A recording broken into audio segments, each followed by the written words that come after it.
السلام علیکم ورحمۃ اللہ وبرکاتہ، نحمدہ ونصلی علی رسولہ الکریم، اما بعد فاعوذ باللہ من الشیطان الرجیم، بسم اللہ الرحمن الرحیم، رب اشرح لی صدری ویسر لی امری واحلل عقدۃ من لسانی یفقہوا قولی۔ Page number 132۔ وخلق النحلۃ، اور اسی نے شہد کی مکھی کو تخلیق کیا، قابلۃ، جو اس قابل ہے، لأن یخرج من بطونها شراب مختلف الوانها، کہ وہ اپنے پیٹ سے ایسا لکوڈ نکالے، شراب جس کے رنگ مختلف ہیں۔ یعنی اللہ تعالیٰ نے شہد کی مکھی کو اس انداز میں پیدا کیا ہے کہ وہ اپنے پیٹ سے مختلف رنگ کے جو لکوڈز ہیں وہ نکال سکتی ہے، یعنی شہد بنانے کے لیے۔ والزنبور غیر قابل لذلک، اور بھیڑ جو ہے وہ اس قابل نہیں ہے۔ اصل میں اس سے پہلے پچھلے جو پیراگراف ہے اس میں یہ بات ہو رہی تھی، فَإِنْ وَفَّقَ عَبْدَهُ أَقْبَلَ بِقَلْبِهِ إِلَيْهِ وَمَلَأَهُ رَغْبَةً وَرَهْبَةً فَصَارَ مِنَ السُّعَدْنِ فَأَسْبَابُ التَّوْفِيقِ مِنْهُ وَمِنْ فَضْلِهِ، کہ توفیق دینے کے جو اسباب بھی ہیں وہ بھی اللہ تعالیٰ کی طرف سے اور اس کا فضل ہے۔ وَهُوَ الْخَالِقُ لِهَذِهِ وَهَذِهِ، اور وہ اس کا بھی اور اس کا بھی خالق ہے۔ کما خلق سبحانہ اجزاء الارض، جیسے زمین کے مختلف حصوں کو بنایا، ھذہ قابلۃ للنبات وھذہ غیر قابلہ، کچھ کو توفیق دی کچھ چیز اگانے کی، کچھ کو نہیں دی۔ وخلق الشجر، درخت پیدا کیے، ھذہ قابلۃ للثمرہ، اس پہ پھل آتے ہیں، وھذہ لا تقبلھا، اور یہ قبول نہیں کرتے۔ ایسے ہی انسانوں کی بھی قسمیں ہیں، کچھ پہ پھل لگتے ہیں اور کچھ پہ نہیں، کچھ لوگوں کے لیے فائدہ مند ہوتے ہیں کچھ نہیں، کچھ کو اچھے کام کرنے کی توفیق مل جاتی ہے کچھ کو نہیں۔ اسی طرح شہد کی مکھی ہے تو وہ بھی مکھی ہے، وہ شہد بناتی ہے، لیکن بھیڑ جو ہے وہ شہد نہیں بنا سکتی، اس کو توفیق نہیں دی، اس کے اندر یہ صلاحیت نہیں رکھی۔ وخلق سبحانہ الارواح الطیبہ قابلۃ لذکرہ وشکرہ، اور اللہ سبحانہ تعالیٰ نے طیب روحیں پیدا کی، پاکیزہ روحیں جو اس کے ذکر اور شکر کے قابل ہیں، ومحبتہ وتوحیدہ، اور اس کی محبت اور توحید کے، یعنی ان کے دلوں میں اللہ کی محبت اور وحدانیت ہے، واجلالہ، اور اس کی بڑائی، وتعظیمہ، اور اس کی عظمت، ونصح عبادہ، اور وہ اس کے بندوں کی خیرخواہی کے قابل ہیں، ونصح عبادہ، یعنی اللہ کے بندوں کی خیرخواہی بھی کرتے ہیں یہ پاکیزہ روحیں۔ وخلق الارواح الخبیثۃ غیر قابلۃ لذلک، اور اللہ ہی نے خبیث روحیں بھی پیدا کی جو اس کے قابل نہیں ہیں، بل قابلۃ لضدہ، بلکہ وہ اس کے اپوزٹ کے قابل ہیں، اس کے الٹ کام کرتی ہیں، نہ اللہ کا ذکر کرتی ہیں، نہ شکر کرتی ہیں، نہ اللہ کی محبت رکھتی ہیں، بلکہ شرک کرتی ہیں۔ ان کے دلوں میں اللہ تعالیٰ کی کوئی بڑائی نہیں، ان کے دلوں میں بندوں کے لیے کوئی خیر نہیں۔ اور ہم یہ دونوں قسم کی مثالیں دیکھتے ہیں لوگوں کے اندر کہ یہ چیز پائی جاتی ہے۔ وَهُوَ الْحَكِيمُ الْعَلِيمُ، اور وہ بہت حکمت والا، بہت علم والا ہے کہ اس نے ایسی روحیں کیوں پیدا کی، یہ اس کو زیادہ معلوم ہے۔ فَكُلُّ خَيْرٍ فَأَصْلُهُ تَوْفِيقُ اللَّهِ لِلْعَبْدِ، تو ہر خیر جو کسی سے صادر ہوتی ہے اس کی اصل کیا ہے؟ بندے کو اللہ کی طرف سے توفیق ملنا۔ یعنی ہم کسی بھی ذکر، شکر، بندوں کی خیرخواہی، بندوں کی خدمت، کسی بھی اچھے کام کے قابل صرف اس وقت ہوتے ہیں جب اللہ تعالیٰ ہمیں توفیق دیتا ہے، پھر ہمارا دل اس طرف مائل ہو جاتا ہے، پھر وہ ہمیں کام آسان لگنے لگتا ہے، پھر ہم اس کو انجوائے بھی کرتے ہیں، پھر ہم اس کا شکر ادا کرتے ہیں، پھر اس میں اخلاص بھی پیدا ہو جاتا ہے۔ تو یہ سب کچھ اللہ ہی کی دی ہوئی توفیق سے ہوتا ہے۔ وَكُلُّ شَرٍ فَأَصْلُهُ خِذْلَانُهُ لِعَبْدِهِ، اور ہر شر جو ہے اس کی جو اصل ہے وہ اللہ کا بندے کو چھوڑ دینا ہے، یعنی بندے کا ساتھ جس میں چھوڑ دیا جاتا ہے، پھر بندہ اپنی مرضیاں کرنے لگتا ہے، اللہ کی طرف سے اس کو توفیق نہیں ملتی تو پھر وہ شیطان کے پھندے میں آ جاتا ہے اور وہ شر کے کام کرنے لگتا ہے۔ فالتوفیق، توفیق ہے کیا؟ اللہ یکلک اللہ الی نفسک، کہ اللہ تمہیں تمہارے نفس کے حوالے نہ کرے۔ اللہ اکبر، کتنی زبردست بات ہے یہ، یعنی اللہ تعالی ہمیں ہمارے ہی نفس کے شر سے بچا لے، ہمیں ہمارے نفس کے حوالے نہ کرے۔ والخذلان ان یخلی بینک و بین نفسک، اور عدم توفیق کیا ہے؟ بے یار و مددگار چھوڑ دینا کیا ہے؟ کہ اللہ تجھے اور تیرے نفس کے درمیان آزاد چھوڑ دے، یخلا یعنی خلا کر دے، اب جدھر تمہارا نفس تمہیں لے جاتا ہے تم کرتے رہو. یہ عدم توفیق ہوتی ہے کہ انسان نیکی کے کاموں کے بجائے نفس کی خواہشات کی پیروی شروع کر دے، یعنی اللہ تعالیٰ بندے کو اس کے نفس کے حوالے کر دے، اچھا جاؤ جو چاہو کرو. بعض اوقات ایسا ہوتا ہے نا کہ ہم کسی کو ایک بات سمجھاتے ہیں وہ نہیں سمجھتا تو ہم کیا کہتے ہیں، جاؤ جو مرضی کرو، تم جانو تمہاری زندگی، تمہارا فیوچر، اپنا نفع نقصان خود سمجھو. تو اللہ سبحانہ تعالیٰ اصلاً تو ہر ایک کو توفیق دیتا ہے، لیکن کچھ بندے اس پہ رسپانس نہیں کرتے. مواقع دیتا ہے، اپرچونٹیز ملتی ہیں، لیکن کیا ہوتا ہے کہ ہم اپنی غفلت اور سستی کی وجہ سے ان مواقع کو، ان اپرچونٹیز کو اویل نہیں کرتے. اور یہ ایک بہت بڑی نعمت ہوتی ہے کسی بھی اچھے کام کی ہمیں اپرچونٹی ملنا، لیکن جب ہم اس کو نہیں اویل کرتے اور بارہا ایسا ہی کرتے ہیں تو پھر اللہ سبحانہ تعالیٰ توفیق چھین لیتا ہے. کیونکہ جو کسی نعمت کی قدر نہ کرے تو پھر وہ نعمت اس کے پاس باقی نہیں رہتی. نعمت کی بقا شکر کے ساتھ ہے، اس کی قدر کے ساتھ ہے. وَإِذَا كَانَ كُلُّ خَيْرٍ فَأَصْلُهُ التَّوْفِيقُ، تو جبکہ ہر خیر کی اصل اللہ کی توفیق ہے. وَهُوَ بِيَدِ اللَّهِ، اور وہ اللہ کے ہاتھ میں ہے. لا بِيَدِ الْعَبْدِ، بندے کے ہاتھ میں نہیں ہے. تو پھر کس طرح یہ توفیق حاصل کرے انسان جب ہمارے ہاتھ میں ہی نہیں ہے؟ فَمِفْتَاحُهُ الدُّعَاءُ، اس کی کنجی دعا ہے.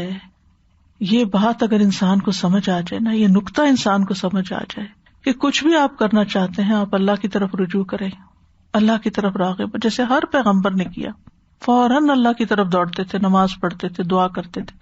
وَاسْتَعِینُوا بِالصَّبْرِ وَالصَّلَاةِ، تو امپاسبل پاسبل ہو جاتا ہے، ناممکن ممکن ہو جاتے ہیں، چیزیں اپنا رخ بدل لیتی ہیں. وہی چیز جو پہاڑ لگ رہی ہوتی ہے وہ آسان ہو جاتی ہے. والافتقار، اور اپنی محتاجی کا اظہار کرے، فقیر بن جائے اللہ کے سامنے.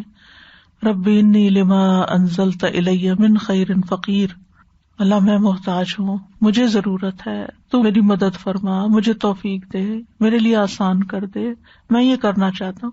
اللہ تعالیٰ بھی تو بندے کے اندر یہ دیکھتا ہے نا کہ بندہ کیا چاہتا ہے، اس کے اندر کی چاہت کیا ہے. تو جتنی چاہت ہوتی ہے اس کے مطابق پھر مدد بھی آ جاتی ہے.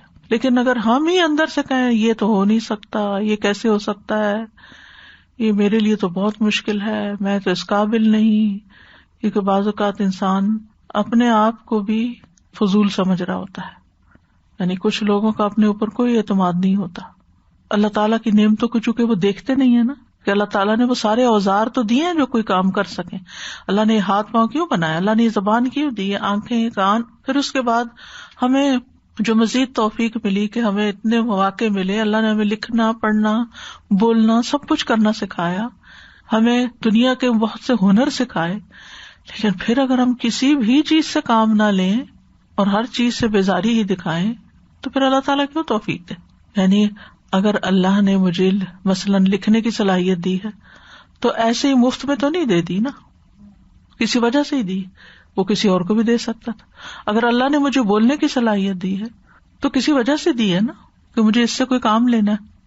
اسی طرح سارے ہنر اور سارے پیشے، ہر انسان کو اللہ تعالیٰ نے ایک مختلف اسکل کے ساتھ، ایک مختلف ایپٹیٹیوڈ کے ساتھ، ایک مختلف ذہانت کے ساتھ، ایک مختلف ماحول کے ساتھ، علم کے ساتھ، ہنر کے ساتھ پیدا کیا ہے. ہنر تو انسان خیر سیکھتا ہے، اب ایکوائر کرتا ہے، لیکن اس کے مواقع اس کو عطا کیے. لیکن پھر اگر انسان ان کو استعمال نہیں کرتا، نہیں کرنا چاہتا، اور شیطان کے وسوسوں کا شکار ہوتا ہے، نہیں تم کہاں کر سکتے ہو، تم تو اتنی گناہگار ہو، اور تمہاری تو کوئی بات ہی نہیں سنتا، اور تمہاری تو کوئی مدد ہی نہیں کرتا، اور تمہارے تو ساتھ ہی کوئی نہیں ہے، اکیلے کیسے ہوگا، تمہیں تو اس کا طریقہ ہی نہیں آتا. بھائی کیوں نہیں آتا؟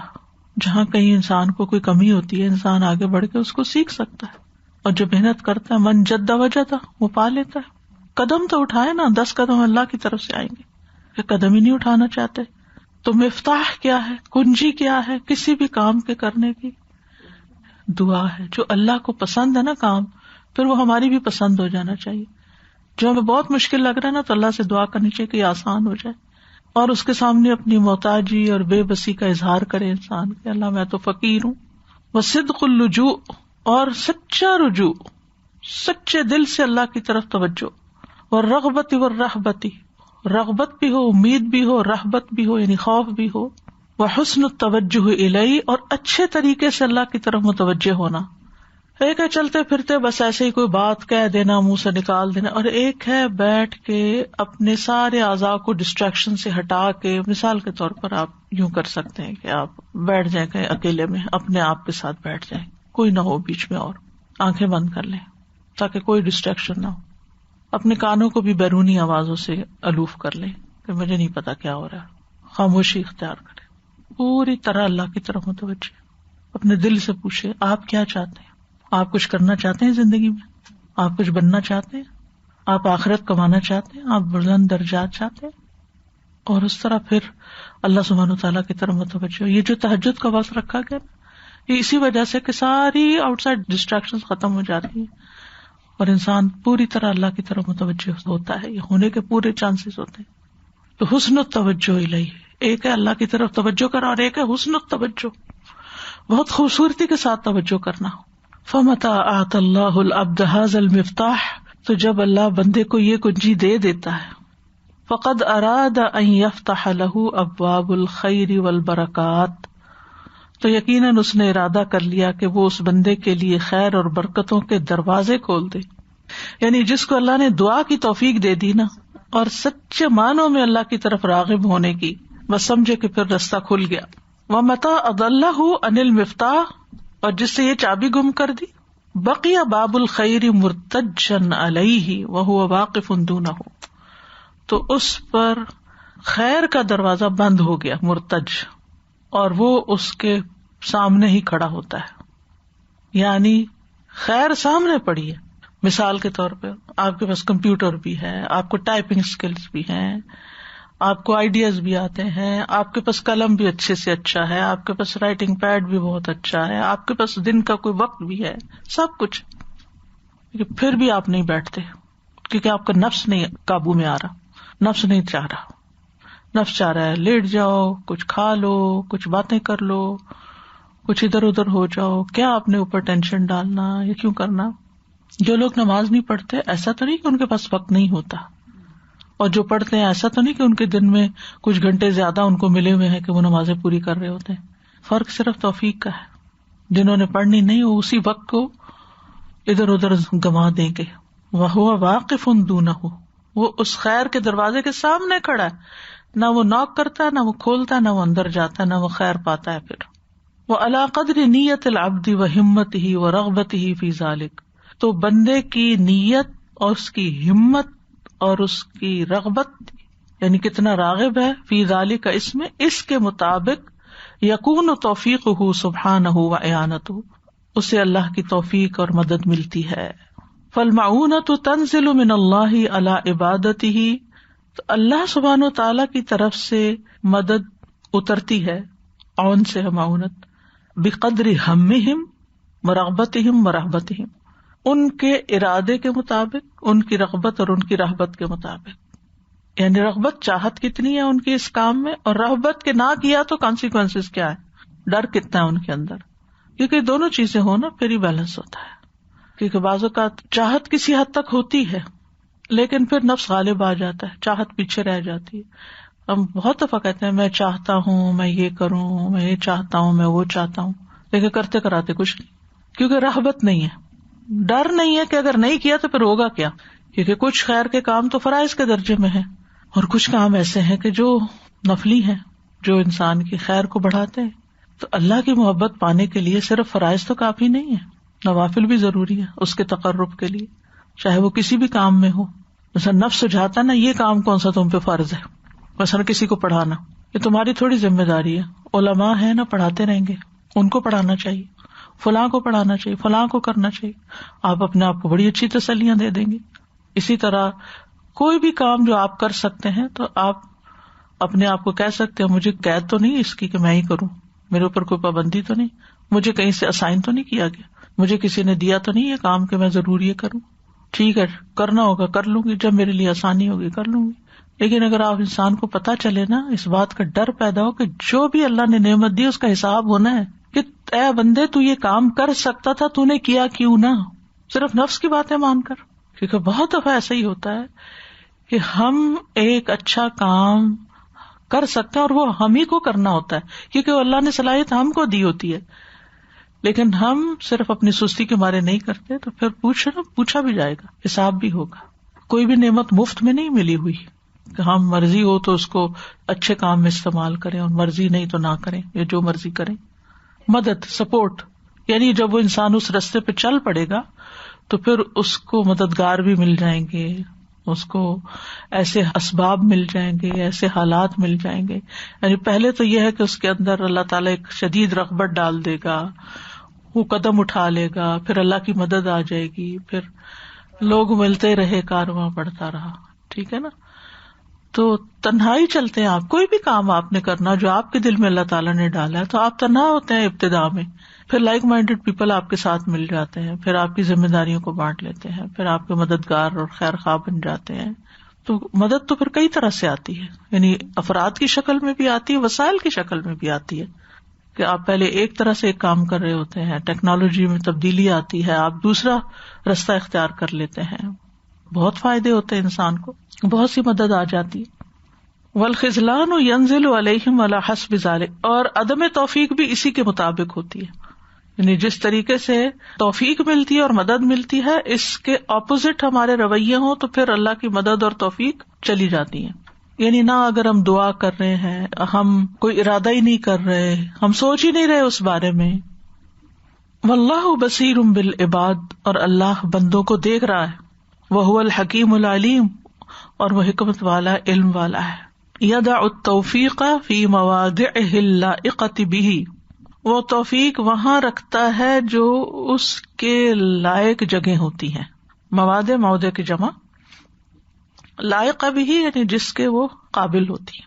جو زمین قابل ہوتی ہے اس کو اللہ توفیق، جو درخت پھل کے قابل ہوتا ہے اس میں پھل پیدا ہوتا ہے. وَيَدَعُ الْخِذْلَانَ فِي مَوَاضِعِهِ اللَّائِقَةِ بِهِ، اور اسی طرح عدم توفیق کو بھی وہیں ڈالتا ہے، رکھتا ہے جو اس کے مناسب ہوتا ہے، یعنی جس کے ساتھ یہ رویہ، یہ سلوک کرنا چاہیے. وَمَا أُوتِيَ مَنْ أُوتِيَ إِلَّا مِنْ قِبَلِ إِذَاعَتِهِ الشُّكْرَ وَالِافْتِقَارَ وَالدُّعَاء، اور جو بھی ملتا ہے، جس کو بھی ملتا ہے، مگر وہ اس کے شکر، محتاجگی کے اظہار اور دعا کی وجہ سے ہوتا ہے. اطاعت یعنی رکھنے کی وجہ سے. وما ظفر من ظفر بتوفیق اللہ وعونہ الا بقیامہ بالشکر والافتقار والدعاء، اور نہیں کامیاب ہوتا اللہ کی توفیق اور مدد سے ہوتا ہے. وما اوتیا من اوتیا، اور نہیں دیا جاتا کوئی جو بھی دیا جاتا ہے مگر اس کے شکر، افتقار اور دعا کی وجہ سے. وما ظفر من ظفر، اور نہیں کامیابی دی جاتی جس کو بھی کامیابی دی جاتی مگر کس وجہ سے؟ بقیامہ بالشکر والافتقار والدعاء. یہ عربی زبان کا ایک انداز ہے کہ نفی سے جملہ شروع کر کے پھر اس کو اس بات میں لانا، اس میں تاکید زیادہ ہوتی ہے. جیسے لا الہ الا اللہ، یوں بھی ہو سکتا تھا الالہ اللہ، اللہ الالہ، لیکن اس میں تو بات نہیں بنتی. لا الہ الا اللہ میں جو بات بنتی ہے، تو یہاں بھی وہ اسٹائل ہے. وما اوتیا من اوتیا وما ظفر من ظفر. وملاک ذلک کلہ الصبر، اور لب لباب ملاک اس کا صبر ہے. اس سارے پروسیجر میں اصل چیز ہے صبر. فإنہ من الایمان بمنزلۃ الرأس من الجسد، تو صبر ایمان کا ایسا ہی حصہ یا جز یا پارٹ ہے جیسے جسم میں سر کا حصہ ہوتا ہے. جیسے جسم میں سر ہوتا ہے اسی طرح صبر ایمان کے سر کی طرح ہے. وقد دل اکثر الخلق عن باب التوفیق، اللہ اکبر. مخلوق کی اکثریت توفیق کے دروازے سے بھٹک گئی، ملنے ہی والی تھی، مل ہی جاتی، لیکن انہوں نے وہ رستہ ہی چھوڑ دیا. کیوں؟ اما لاشتغالہم بالنعمت عن شکر المنعم بہا، یا تو ان کی مصروفیت نعمت کے ساتھ اتنی کہ منعم کا شکریہ ادا نہیں کیا. یعنی کوئی نعمت ملی، مثلاً کئی لوگ ایسے ہوتے ہیں نا، شادی سے پہلے بڑے عبادت گزار ہوتے ہیں، نمازیں پڑھتے ہیں، دین کا کام بھی کرتے ہیں، چیریٹی کے کام بھی کرتے ہیں، کئی کچھ کام کر رہے ہوتے ہیں.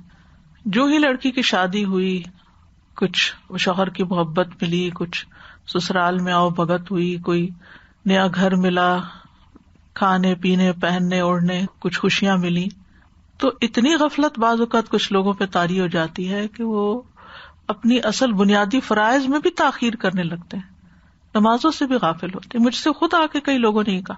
اور جو دین کا کام تھا یہ بندوں کی خدمت تھی، وہ تو پھر خیر ویسے ہی فرض کے درجے میں نہیں رہتی، تو وہ تو ایک والنٹری کام تھا، اس کی کیا ضرورت.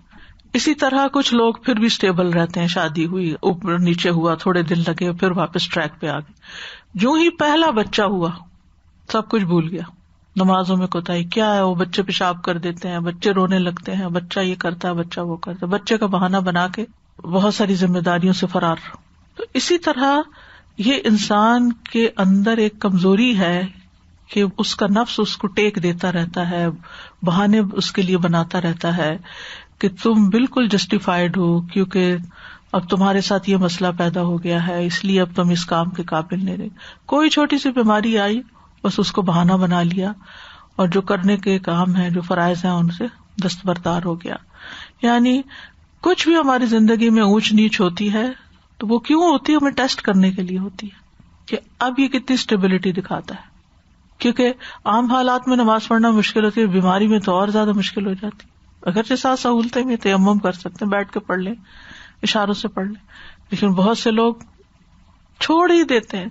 اللہ تعالیٰ ہم سب کو اس سے محفوظ رکھے اور ہمیں اس میں شامل نہ کرے، لیکن اللہ تعالیٰ انجام ہمارا اچھا کرے.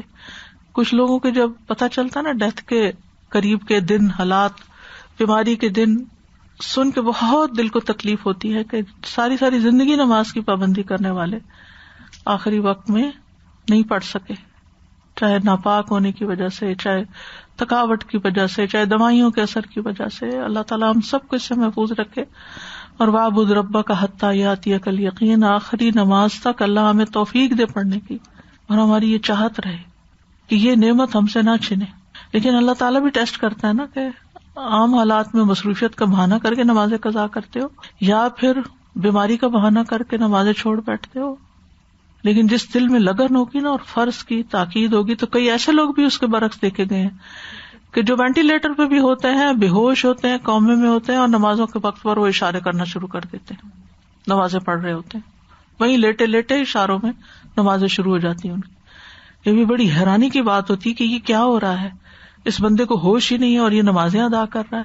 یہ کس کی توفیق ہے؟ اللہ کی توفیق. کیوں توفیق ملی اس کو؟ کیونکہ چاہت تھی نا ایک کہ ہمیشہ اللہ کی عبادت کرتا رہوں، تو اللہ نے توفیق دی. یہ جو آپ بات کر رہے ہیں نا کہ جب انسان بیمار ہوتا ہے تو نماز پڑھنی مشکل ہو جاتی ہے، تو جو میرا ایکسپیرینس ہے، جب ہاسپٹل ہم جا کے وزٹ کرتے تھے، زیادہ تر لوگ یہ کہتے تھے ہم ناپاک ہیں، ہم نہیں پڑھ سکتے، ہم ناپاک ہیں. تو ان کو ہم بتاتے بھی تھے اس سے آپ تیمم کر لو اور آپ پڑھ لو، تو وہ بس اسی بات سے بہت گھبراتے تھے. تو اللہ تعالیٰ ہمیں اس چیز سے محفوظ رکھے. اٹس ناٹ ایزی، کیونکہ انسان بے بس ہو جاتا ہے نا، کوئی تیمم کرانے والا بھی نہ ہو یا کچھ، اگر کوئی نہیں نا آپ کے پاس ہیلپ، نہ تیمم کی مٹی ہے، نہ تیمم کرانے والا ہے، کچھ بھی نہیں، آپ ویسے بھی نماز پڑھ سکتے. یعنی کچھ ہے ہی نہیں، کوئی اسباب ہی نہیں، کوئی لا کے دینے والا بھی نہیں، کوئی وقت پہ کرانے والا بھی نہیں، آپ کو وقت کا بھی کوئی اندازہ نہیں، ہوش ہے، بس پڑھنی شروع کر دیں. کیونکہ اللہ کو تو پتا ہے نا کہ اس بندے کے اوپر اس وقت اس کا کوئی قصور نہیں ہے اگر اس کے پاس. کیونکہ پچھلے دنوں ایسے کچھ ایکسپیرینس ہو تو میں نے کسی سے پوچھا، وہ ہاسپٹل میں والنٹیئر کرتی تھی، کہ کیا خیال ہے اگر ٹائم زیادہ ہو گیا وہاں تو کیا میں مٹی رکھ لوں؟ کہنے لگی نہیں، مٹی نہیں رکھنے دیں گے، آپ کو استعمال نہیں کرنے دیں گے. تو شاید کووڈ کی وجہ سے کوئی ریسٹرکشن ہے یا کوئی ایسے مسائل تھے، بہرحال اللہ ہی بہتر جانتا ہے. تو الحمدللہ سمر میں تو دن لمبے ہوتے ہیں اور الحمدللہ نمازیں جمع بھی ہو جاتی ہیں، لیکن یہ بھی اجازت ہے کہ اگر ایک وقت میں آپ کے اوپر کوئی پروسیجر ہو رہا ہے تو آپ دوسرے وقت میں جب وہ ٹائم گزر گیا تو آپ اگلی نماز کے ساتھ ظہر اثر جمع کر لیں اور مغرب عشاء جمع کر لیں. اتنی اللہ تعالیٰ کی طرف سے سہولت ہے. لیکن کیا ہم نے کوئی تیاری کی؟ ہم نے کسی سے کنسلٹ کیا؟ ہم نے کوئی مشورہ کیا؟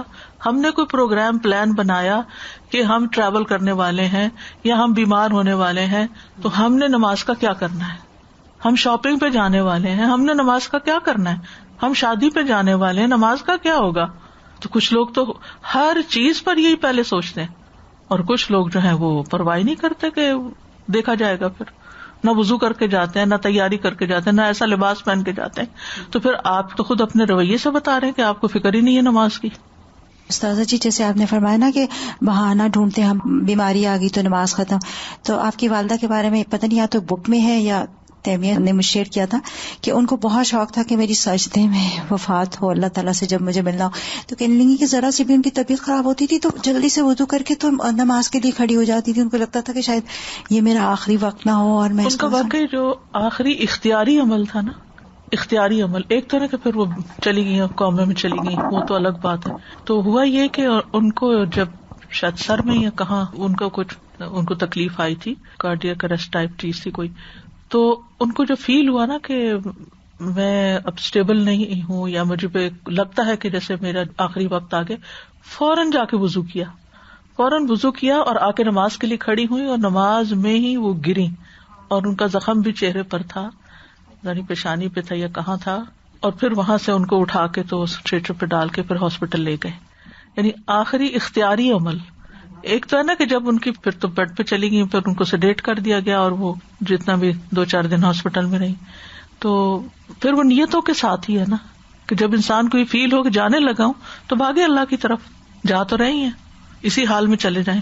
افسوسناک بات یہ ہے استاذہ جی کہ بعض اوقات یہ بھی دیکھا گیا کہ ایک شخص کی کسی کی اگر حالت خراب ہو رہی ہے یا کچھ ہے یا بیمار ہے اور آپ تلقین کرتے ہیں کہ نماز یا کچھ یعنی اس حال میں ہے، ہاسپٹل والوں میں مدد بھی کریں، تو ارد گرد والے بعض اوقات روکنے لگتے ہیں کہ اب اس حال میں تو چھوڑ دو، کوئی نہیں، اب ان کی کوئی حالت ہے نماز پڑھنے والی، کوئی یہ ایسا ہے یا ویسا. یعنی سبحان اللہ یہ بھی سننے میں آیا ہے کہ ٹھیک ہے اگر انہوں نے باقی وقت ساری پڑھی ہے تو اللہ اس وقت بھی قبول کر لے گا، اس وقت ان کو نہ پش کرو یا کچھ. اور الحمدللہ جیسے آپ نے اگزامپل دیا اس طرح کے بھی دیکھیں کہ واقعی وینٹیلیٹر پہ ہیں اور اذان ہو رہی ہے تو تکبیر سے ہاتھ کھڑے ہو رہے ہیں. سبحان اللہ. بچوں پہ بھی یہی ترس آتا ہے، ایگزام کے لیے پڑھ رہے تھے، رات لیٹ سوئے ہیں، اب کیا ان کو صبح نماز کے لیے اٹھائیں. السلام علیکم. اور سارے جب میری امی کی ڈیتھ ہوئی وہ رات میں ہاسپٹل گئی تھی تو فجر پڑھ کے گئی تھی، لیکن ظہر تک جو ہے نا وہ اتنی بے چین تھی کہ مجھے نماز پڑھا دو.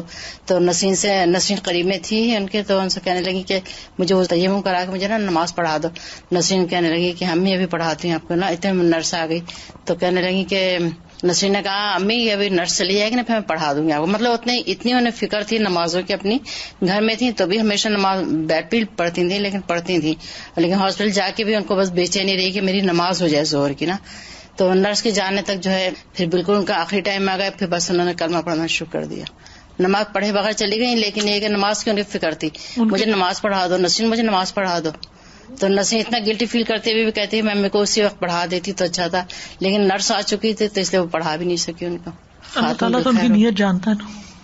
تو اما لاشتغالہم بالنعمت عن شکر المنعم بہا، تو کبھی تو ایسا ہوتا ہے کہ وہ نعمت میں اتنے مصروف ہو جاتے ہیں کہ اس نعمت کو دینے والے کے شکر سے غافل ہو جاتے ہیں. اور رغبتہم فی العلم و ترکہم العمل، یا علم حاصل کرنے کا تو بڑا شوق ہوتا ہے اور عمل چھوڑ دیتے ہیں. یعنی ان کو بس ایک انٹرسٹ ہے، یہ بھی جان لیں وہ بھی جان لیں، لیکن نیت ہی نہیں ہوتی عمل کی، تو پھر عمل کی توفیق بھی نہیں ملتی. اول مسارعۃ الی الذنب و تاخیر التوبۃ، یا گناہ کی طرف دوڑتے ہیں اور توبہ میں تاخیر کرتے ہیں. اول اغترار بصحبۃ الصالحین، یا نیک لوگوں کی صحبت پہ مغرور رہتے ہیں کہ ہم تو فلاں شیخ کے پاس بیٹھتے اٹھتے ہیں یا فلاں کی کمپنی میں رہتے ہیں. وترک الاقتداء بافعالہم، اور ان کے اعمال کی پیروی چھوڑ دیتے ہیں. یعنی ویسے وہ محفل میں رہتے ہیں لیکن اثر کوئی نہیں لیتے کہ شیخ جو کچھ کر رہا ہے وہ بھی وہی کر لیں. او ادبار الدنیا عنہم وہم یتبعونہا، یا دنیا ان سے پیٹ پھیر جاتی ہے اور وہ اس کے پیچھے بھاگ رہے ہوتے ہیں. اور اقبال الآخرت علیہم وہم معرضون عنہا، یا آخرت ان کی طرف رخ کر رہی ہوتی ہے اور وہ اس سے منہ پھیر رہے ہوتے ہیں. یعنی موت قریب آ رہی ہے اور وہ اس کا سوچتے ہی نہیں ہے. اول اہتمام بالعادات والتقالید وترک السنن والآداب، یا وہ عادات یعنی جو کسٹمز ہوتے ہیں، رسم و رواج ہوتے ہیں، تقالید یعنی ریچولز، ان کا بڑا اہتمام کر رہے ہوتے ہیں اور سنتیں اور آداب چھوڑ بیٹھتے ہیں. یعنی بعض لوگ ہمارے کسٹم میں، ہمارے کلچر میں، ہمارے طریقے میں، ہمارے گھر میں ہمارے آبا و اجداد یہ کرتے ہیں وہ کرتے ہیں، اور سنت کیا کہتی ہے؟ مثلا فوتگی کے موقع پر مجھے ایک جگہ جانے کا اتفاق ہوا، بہت قریبی کسی کی ڈیتھ ہوئی، دوست کی مدر کی. تو مجھے بڑی حیرانی ہوئی کہ بہت سال پہلے کی بات ہے، ابھی یہ جینا مرنا کا سیشنز اور یہ ٹریننگز اور یہ چیزیں شروع نہیں ہوئی تھی نا، تو اس وقت نیا نیا الوداع شروع ہوا تھا، یا ابھی شاید شروع بھی نہیں ہوا تھا. تو اب ان کی اچانک شاید ڈیتھ ہوئی تو ان کو پتا نہیں تھا. اب وہ جو مشورہ کرتی تھی تو وہ 3-4 لوگ کہ ہمارے ہاں یہ ہوتا ہے، ہمارے ہاں. ایک عجیب سی مجھے پریشانی ہوئی کہ یہ سب ہمارے ہاں کی بات کر رہے ہیں اور کوئی مشورہ دے رہا ہے، کوئی اصل طریقہ کیا ہے. تو اس سے پھر یہ خیال آیا کہ کیوں نہ لوگوں کو اصل طریقہ بتایا جائے کہ جینے مرنے کے آداب کیا ہیں. کیونکہ ہم بہت سی چیزوں میں بس ہیپیزٹ فیصلے کر رہے ہوتے ہیں کہ ہمارے باپ دادا نے کیا کیا اور ہمارے ہاں کیا ہوتا ہے. کوئی کہتا ہے میں میمن ہوں تو میمن میں یہ ہوتا ہے، کوئی کہتا ہے میں دہلی والا ہوں تو اس کا یہ کلچر ہے، کوئی کہتا ہے میں پٹھان ہوں، کوئی کہتا ہے پنجابی ہوں، کوئی کچھ کہتا ہے، کوئی کچھ کہتا ہے، اور اس کے مطابق وہ اپنے طور طریقوں کا بہت اہتمام کرتے ہیں. اور سنت یا تو جانتے ہی نہیں ہوتے، یا جانتے بھی ہیں تو اس کی اہمیت نہیں جانتے. والناس فی الحیات قسمان، اور لوگ زندگی میں 2 طرح کے ہوتے ہیں. دنیا میں 2 طرح کے لوگ ہیں عام معنی میں یوں لیجیے. احدہما من قابلوا امر اللہ بالترک ونہیہ بالارتکاب، ان میں سے ایک گروہ ان لوگوں کا ہے جنہوں نے اللہ کے حکم کا سامنا کیا اس کو چھوڑ کر اور اس کی منہیات کا ارتکاب کر کے، یعنی جن چیزوں سے روکا گیا تھا وہی کر کے. جیسے زنا نہیں کرو، شراب نہیں پیو، ان کا نہیں ہے تو ہم تو کریں گے. وَأَطَاعَهُ بِعَدْمِ الشُّكْرِ وَمَنْعِهِ بِالتَّسَخُّطِ، اور اس کے عطیات کے بدلے میں شکر ادا نہیں کیا، بعدم الشکر. وَمَنْعَهُ بِالتَّسَخُّطِ، اور جب نعمت روک دی جاتی ہے تو ناراضگی کا اظہار کر کے، یعنی اطاعہ نعمتوں کی عطا اور منعہ نعمتوں کا رک جانا. ملی تو شکر نہیں کیا، چلی گئی تو رونا دھونا ڈال دیا، اللہ سے ناراض ہو کے بیٹھ گئے. وَلَمْ يَسْتَجِيبُوا لِلَّهِ وَالرَّسُولِ، اور اللہ اور رسول کی تو بات ہی نہیں مانی. فَهَؤُلَاءِ أَعْدَاءُ اللَّهِ وَرَسُولِهِ، یہ لوگ دراصل اللہ اور اس کے رسول کے دشمن ہیں. استغفر اللہ، کہ اللہ کی منہیات حرام کاموں کا ارتکاب کرتے چلے جاتے ہیں، نعمتوں پر کبھی شکر ادا نہیں کرتے، کوئی نعمت ان کو نظر نہیں آتی، اور جس وقت کوئی نعمت چلی جاتی ہے یا کوئی تکلیف آتی ہے تو جھنجھلاتے ہیں، یہ کیوں آ گئی، یہ کیوں ہو گیا، میرے ساتھ یہ کیوں ہے، یہ بھی ہو گیا، وہ بھی ہو گیا. وہم شر البریہ، اور یہ بدترین مخلوق ہے ناشکرے لوگ، اللہ سے ناراض ہونے والے. ولیس بینہم وبین النار الا ستر الحیات، ان کے اور آگ کے بیچ میں صرف زندگی کا پردہ ہے. فاذا مزقہ الموت، جب موت اس پردے کو چاک کرے گی، صاروا الی الحسرۃ والعذاب العلیم، تو وہ حسرت اور دردناک عذاب کو جا پہنچیں گے. یعنی بس یہ چند دن ہے ان کے پاس، یہ کرٹن جب ہٹے گا موت کے ذریعے تو دھکیل دیے جائیں گے عذاب میں. وہؤلاء اکثر الخلق، اور ایسے لوگوں کی تو اکثریت ہے. کما قال سبحانہ، جیسے کہ اللہ تعالیٰ کا فرمان ہے، وما اکثر الناس ولو حرصت بمؤمنین، اور لوگوں کی اکثریت خواہ تم کتنے بھی حرص رکھو ایمان لانے والے نہیں ہیں، ماننے والے نہیں ہیں. وما اکثر الناس ولو حرصت بمؤمنین وہؤلاء هم الاشقیاء فی الدنیا، یہ لوگ دنیا میں بھی بد نصیب ہیں. المخلدون فی النار یوم القیامہ، قیامت کے دن آگ میں ہمیشہ رہنے والے ہیں. کما قال سبحانہ، جیسا کہ اللہ تعالیٰ کا فرمان ہے، ان الذین کفروا من اہل الکتاب والمشرکین فی نار جہنم خالدین فیہا، بے شک وہ لوگ جنہوں نے اہل کتاب میں سے کفر کیا اور مشرکین جہنم کی آگ میں ہوں گے، ہمیشہ اس میں رہنے والے ہیں. اولئک ھم شر البریہ، یہ بدترین مخلوق ہیں. ان الذین کفروا من اہل الکتاب والمشرکین فی نار جہنم خالدین فیہا اولئک ھم شر البریہ. الثانی قسم قالوا، دوسری قسم ان لوگوں کی ہے جنہوں نے کہا، انت ربنا ونحن عبیدک، آپ ہمارے رب ہیں، ہم آپ کے بندے ہیں. فإن امرتنا سارعنا الی الاجابہ، اگر تو ہمیں حکم دے گا تو ہم تعمیل میں دوڑ پڑیں گے. یسارعون فی الخیرات، وَإِن نَهَيْتَنَا أَمْسَكْنَا أَمَّا نَهَيْتَنَا، اگر آپ ہمیں کسی چیز سے روکیں گے تو ہم اس سے رک جائیں گے. وَإِنْ آتَيْتَنَا حَمَدْنَاكَ وَشَكَرْنَاكَ، اگر آپ ہمیں کوئی نعمت دیں گے تو ہم آپ کی حمد اور شکر ادا کریں گے. وَإِنْ مَنَعْتَنَا تَضَرَّعْنَا إِلَيْكَ وَذَكَرْنَاكَ، اور اگر آپ ہم سے روک لیں گے تو ہم آپ کی طرف عاجزی و زاری کریں گے اور ہم آپ کا ذکر کریں گے، یعنی آہوزاریاں کریں گے اور آپ سے مانگیں گے. پھر سمعنا وأطعنا، ہم نے سنا اور ہم نے اطاعت کی. وآمنا باللہ ورسولہ، اور ہم اللہ اور اس کے رسول پر ایمان لے آئے. فلیس بین ہؤلاء وبین الجنۃ الا ستر الحیات، تو ایسے لوگوں اور جنت کے بیچ میں بس زندگی کا پردہ ہے. فإذا مزقه الموت، جب موت اس پردے کو پھاڑ دے گی، صاروا إلی النعیم المقیم، تو وہ ہمیشہ کی نعمتوں کی طرف چلے جائیں گے. کما قال سبحانہ، جیسا کہ اللہ تعالیٰ کا فرمان ہے، وبشر الذین آمنوا وعملوا الصالحات، اور خوشخبری دے دو ان لوگوں کو جو ایمان لائے اور انہوں نے نیک عمل کیے. ان لہم جنات تجری من تحتها الانہار، کہ ان کے لیے باغ ہیں جن کے نیچے نہریں بہتی ہیں. کلما رزقوا منها من ثمرۃ رزقا، جب کبھی وہ اس میں سے پھلوں میں سے رزق دیے جائیں گے. قالوا هذا الذی رزقنا من قبل، وہ کہیں گے یہ وہی رزق ہے جو اس سے پہلے بھی ہمیں دیا گیا.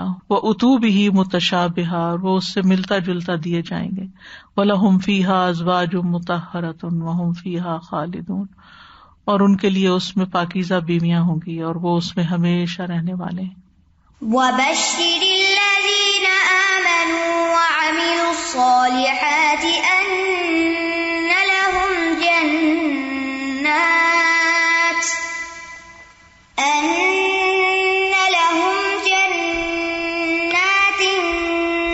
تجری من تحتها الأنهار كلما رزقوا منها من ثمرة رزقا قالوا هذا الذي رزقنا من قبل وَأُتُوا بِهِ مُتَشَابِهًا وَلَهُمْ فِيهَا أَزْوَاجٌ مُطَهَّرَةٌ وَهُمْ فِيهَا خَالِدُونَ. فانظر لنفسک من أي الفریقین انت، اپنے آپ پہ غور کرو اور دیکھو تم کس گروہ سے تعلق رکھتے ہو. وَبِأَيِّ الْعَمَلَيْنِ اشْتَغَلْتَ، اور ان دونوں طرح کے کاموں میں سے کس میں تم مشغول ہو. ومن اطاعت ومن عصیت، کس کی تم اطاعت کر رہے اور کس کی نافرمانی. وماذا قدمت وماذا اخرت، اور کس کو تم نے آگے رکھا اور کس کو پیچھے رکھا. وکل انسان یوم القیامت سوف یخبر بما قدم واخر، قیامت کے دن ہر انسان کو ضرور خبر دے دی جائے گی جو اس نے آگے کیا اور جو اس نے پیچھے کیا، جو اس کی پرائرٹیز تھیں اور جن چیزوں کو پس پش ڈالتا رہا. یونبأ الانسان یومئذ بما قدم واخر، اس دن انسان کو آگاہ کر دیا جائے گا جو اس نے آگے بھیجا اور جو پیچھے چھوڑا. یونبأ الانسان یومئذ بما قدم واخر. هل قدم حاجات الدنیا او حاجات الدین، کیا اس نے دنیا کی حاجتوں کو آگے رکھا یا دین کی ضروریات کو، یعنی دنیا بھی ضرورت ہے دین بھی، کس کو فوقیت دی. او اخر حاجات الدنیا او حاجات الدین، یا اس نے دنیا کی حاجتوں کو پیچھے کیا یا دین کی ضروریات کو پیچھے کر دیا. وحل قدم اوامر اللہ علی شہوات النفس، اور کیا اللہ تعالیٰ کے احکامات کو نفس کی خواہشات پر مقدم رکھا. او اخر شہوات النفس او اوامر اللہ عز وجل، یا پیچھے چھوڑا اس نے نفس کی شہوات کو یا اللہ کے احکامات عز وجل کے. وحل قدم محبوبات الرب علی محبوبات النفس، اور کیا اس نے رب کے محبوبات کو نفس کے محبوبات پر مقدم رکھا، آگے رکھا. واللہ عز وجل خلق عبادہ لہ، اللہ عز وجل نے مخلوق کو اپنی عبادت کے لیے پیدا کیا ہے. وَلِهَذَا اشْتَرَى مِنْهُمْ أَمْوَالَهُمْ وَأَنفُسَهُمْ، اسی لیے اس نے ان سے مال اور ان کی جانیں خرید لی. وَهَذَا عَقْدٌ لَمْ يَعْقِدْهُ مَعَ خَلْقٍ غَيْرَهُ، اور یہ بیع کا وہ معاہدہ ہے، یہ وہ کانٹریکٹ ہے جو ان کے سوا اللہ نے کسی اور مخلوق سے نہیں کیا، بھیڑ بکریوں سے نہیں کیا، باقی مخلوق کے لیے نہیں، کیونکہ جنوں کے لیے بھی جنت اور جہنم ہے نا. لیسلموا الیہ النفوس، تاکہ وہ اپنی جانوں کو اس کے سپرد کر دیں، اللہ کے. التی خلقہا لہ، وہ جس نے ان کو اپنے لیے پیدا کیا. فتطیع ربہا، تو وہ اپنے رب کی اطاعت کریں. وتعبدہ بشرعہ الذی انزلہ، اور اس شریعت کی پیروی کریں جس کو اللہ نے اتارا. سزا ایک تو بات یہ طے ہے کہ اللہ سبحانہ وتعالیٰ نے جب بندے کو اس دنیا میں اتارا تو سب کو ایک جیسا ہی ٹائم، ایج، سانس، سب چیزیں، ساری نعمتیں اور سارے ٹولز دے دیے ہیں. کہ وہ ایسا تو نہیں ہے کہ اللہ تعالیٰ نے کسی کو کم ٹولز کے ساتھ اتارا ہے، کسی کو زیادہ. یعنی توفیق تو سب کو دی ہوئی ہے نا، لیکن بندہ خود اپنی اسباب تو دیے ہیں نا ابتدائی طور پر، جسم، جان، روح، عقل، سمجھ، نعمتیں، کھانے پینے کی، باقی ضروریات کی، ماحول، ساری ضرورتیں تو اس کی پوری کی ہیں. کہیں ٹھیک ہے، کہیں آزمایا بھی ہے اس نے، کمی بیشی بھی ہوئی ہے، لیکن اسباب تو مہیا کیے ہیں زندگی گزارنے کے. تو کتنی حیرت کی بات ہے کہ یعنی آپ کو مجھے ایک جیسی عمر دی ہے، صحت، سب کچھ دیا ہوا ہے، اور ایک بندہ کتنے زیادہ کام کر لیتا ہے اسی طرح کی زندگی میں، اور دوسرا بندہ مطلب اپنی سستی کی وجہ سے کم کرتا ہے.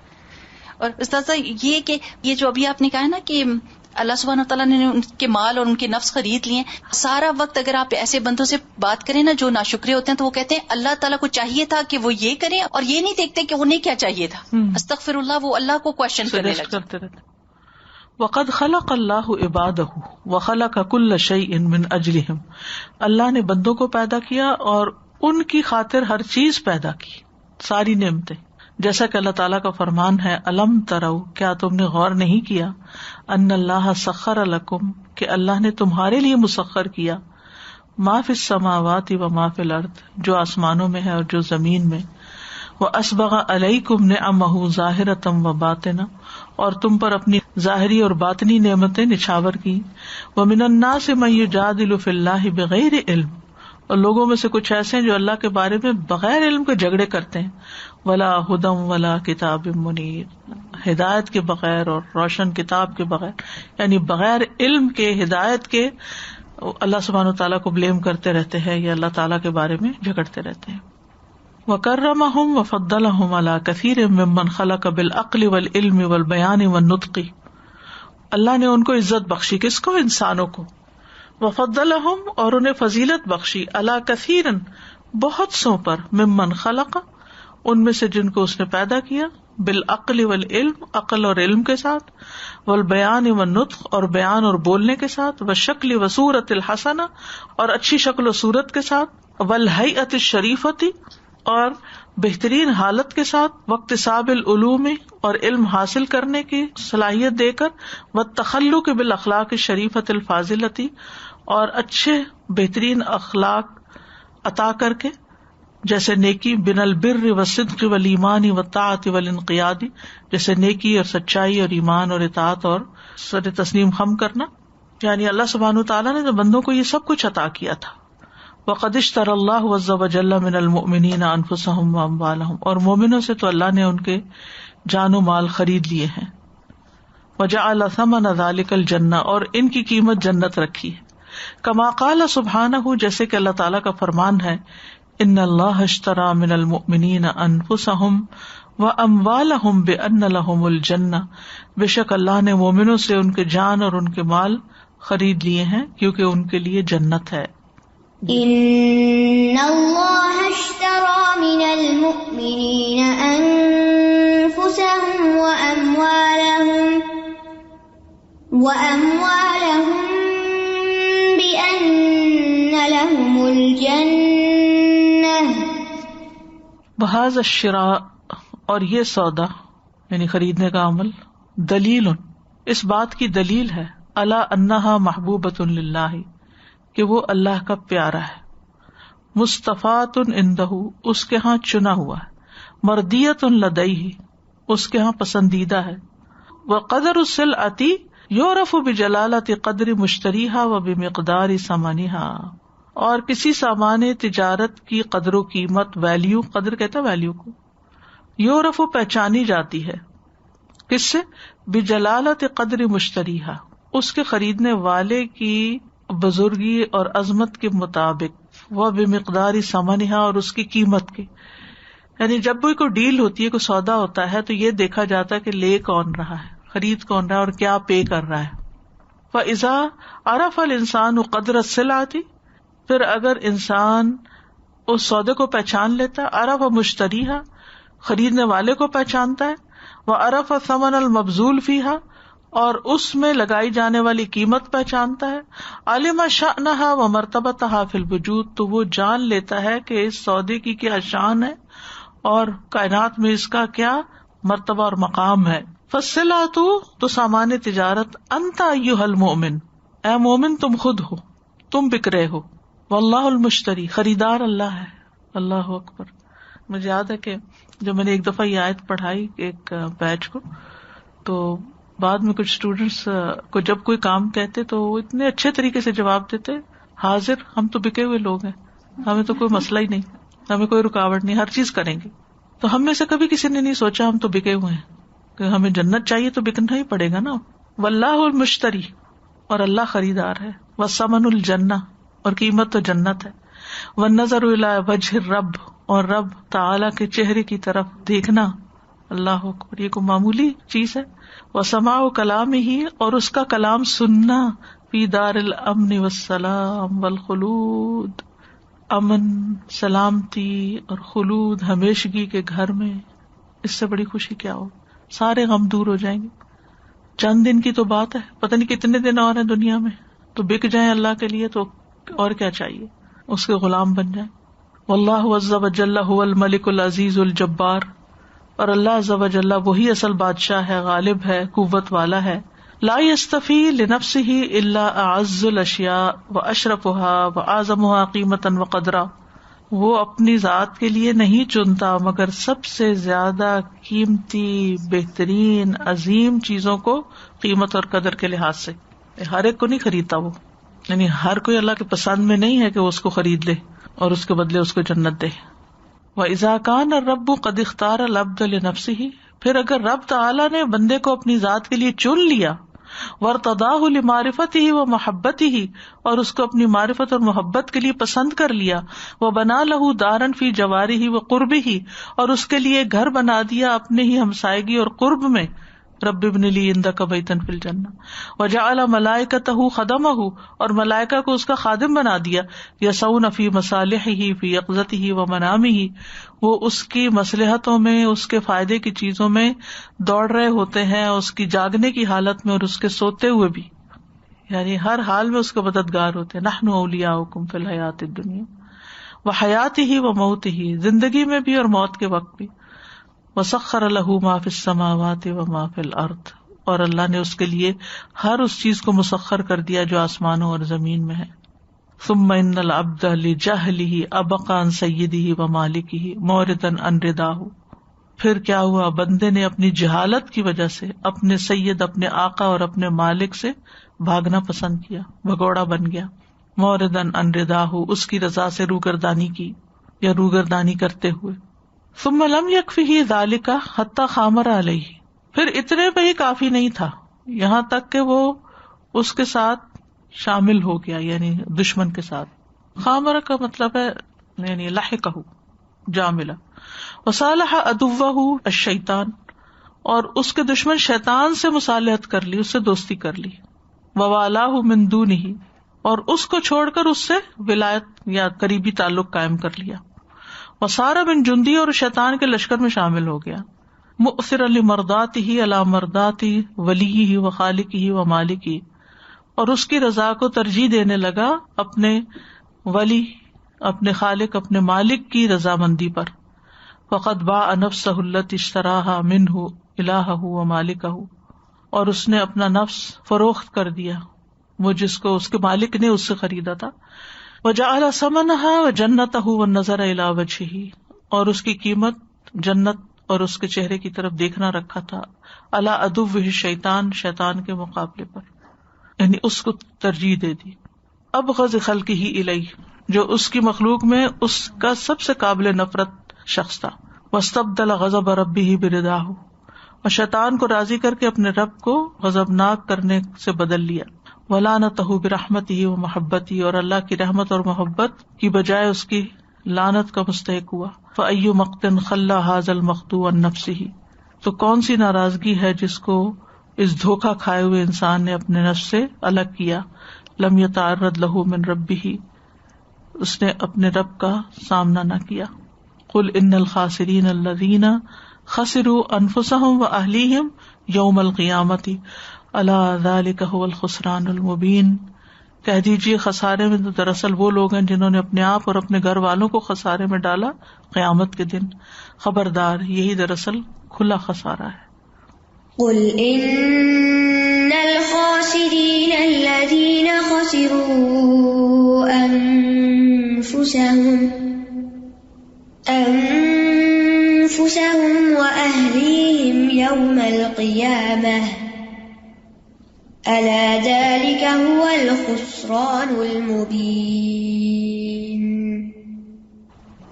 جی استاذہ، کبھی ایسے ہوتا ہے کہ کچھ لڑکیوں کی شادی اس جگہ نہیں ہوتی جہاں وہ چاہ رہی ہوتی ہیں، تو جیسے سائیکولوجیکلی بندے کو نہیں ہوتا کہ جس کو پین کا مزہ آتا ہے، آپ ان کو کتنا بھی ڈریگ کرنے کی کوشش کریں، اللہ تعالیٰ آپ کے لیے اس سے بھی بہتر رکھا ہوگا، وہ آپ کے لیے تھا ہی نہیں، لیکن وہ ایک ہی بات کرتی ہیں کہ بس مجھے یہ تکلیف ہے کہ اللہ سبحانہ و تعالیٰ نے اس کی مدد کی میری کیوں نہیں کی، مجھے اس سے پیار تھا، میری شادی اس سے ہونی چاہیے تھی اور اس کی کسی اور سے ہو گئی. اور ان کے سامنے ماں باپ کام بھی کر رہے ہیں، ماں باپ کو بھی مدد چاہیے، بہن بھائیوں کو مدد چاہیے، اور لڑ کے یعنی اپنی زندگی بھی برباد کی، اور بجائے اس کے کہ اس میں سے نکل کے اللہ تعالیٰ سے اچھا گمان کر کے کوئی نیکی تو کریں. خود غرضی کی انتہا ہے نا، سب کچھ دنیا کو ہی سمجھ رکھا ہے. ہاں، شاید کہ شادی کے لیے تو نہیں ہم پیدا ہوئے. اور اس میں اپنی ہی جہالت ہے نا، پتہ ہی نہیں ہے کہ اللہ نے کیوں روک دیا، اس کے کیا بینیفٹس ہیں. استاذہ جی، جو آخری بات ہے نا کہ اللہ سبحانہ تعالیٰ سرٹن لوگوں کو چنتے ہیں، تو مجھے لگ رہا تھا کہ یہ تو پھر ہمارے اپنے اوپر ہے نا، ہم خود کو کتنا ویلیوبل بناتے ہیں.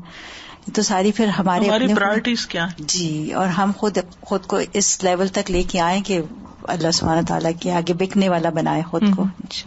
یہی آیت جو ہے یہ اس دفعہ کی سورۃ زمر میں حفظ کی ہماری تھی، تو اتنی اچھی ایکسپلینیشن اس کے ساتھ ماشاءاللہ سے، وہ بھی میں دیکھ رہی تھی ان الفاظ کو کہ اصل خسارے والے کون ہیں نا، جنہوں نے اپنی قدر آپ ہی نہیں کی. انسان اپنا دشمن خود ہی ہے.